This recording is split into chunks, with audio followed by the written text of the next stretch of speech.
Quem tá aqui com o Jandir Ferrari, finalmente, depois de muito tempo. Negociação, agenda cheia. Pois é, depois foram 2 anos, a gente entrou em contato, depois sumiu e aí, enfim. Ed Pop é uma adaptação tão livre, que até teu personagem é novidade. Na verdade, assim, o Pedro foi muito sagaz, vamos dizer assim. Né? Primeiro que ele pega o mito do Ed Pop, não exatamente o Édipo Rei, né? Ele pega o mito do Édipo, e aí ele pega a história do Édipo, é como se o Édipo Rei começaria exatamente aonde essa peça termina, que é quando o Édipo seria amarrado e jogado pelo Laio. Porque isso aconteceu lá atrás, né? O Laio também teve uma época onde a Tebas ficou sob uma coisa dos deuses, né? Uma maldição, onde justamente que Laio necessitaria matar o filho para sair dessa maldição. E aí em cima disso, nessa primeira história anterior ao Édipo Rei, onde o Pedrinho se baseou. E aí ele colocou uma coisa muito legal e de uma forma meio brincalhona, porque ele coloca o John Lennon na história. Porque o John Lennon é conhecido, você pode dizer, que o John Lennon é o mais edipiano dos mitos pops, né? Porque o John Lennon teve um problema com a mãe, com tudo, com a história da família, foi um cara que foi abandonado pela mãe, e no próprio Mother, você vê isso nas letras dele e tudo mais, tem essa dor.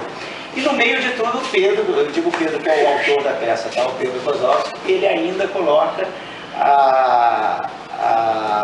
o personagem do Freud, que foi quem depois veio e colocou a teoria do complexo de Édipo e tudo mais.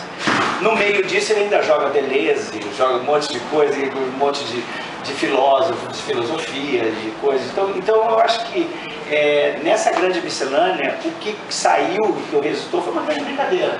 No meu personagem, por exemplo, que seria o Creonte, ele coloca o nome de Clement Greenberg, que foi um crítico da arte pop, foi um cara que dizia que a arte pop não era arte. Enfim, falei demais já.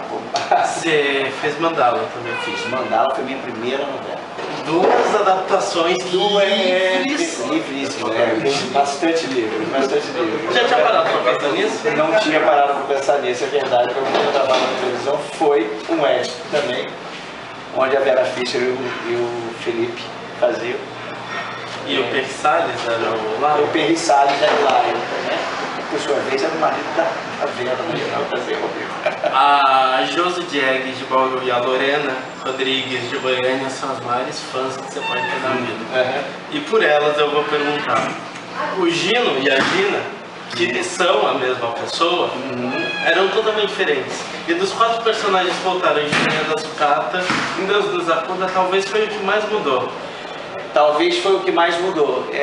O Silvio de Abreu mesmo veio com essa possibilidade. De uma certa forma, a gente tinha, na primeira novela, a gente tinha aquela coisa do telefonema anônimo que o Gino recebia, e que a mãe sempre chamou de Gina, né? Que a Araci sempre chamava de Gina.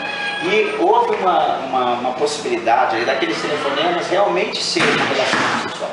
Então isso foi uma coisa que chegou a ser discutida e tudo mais.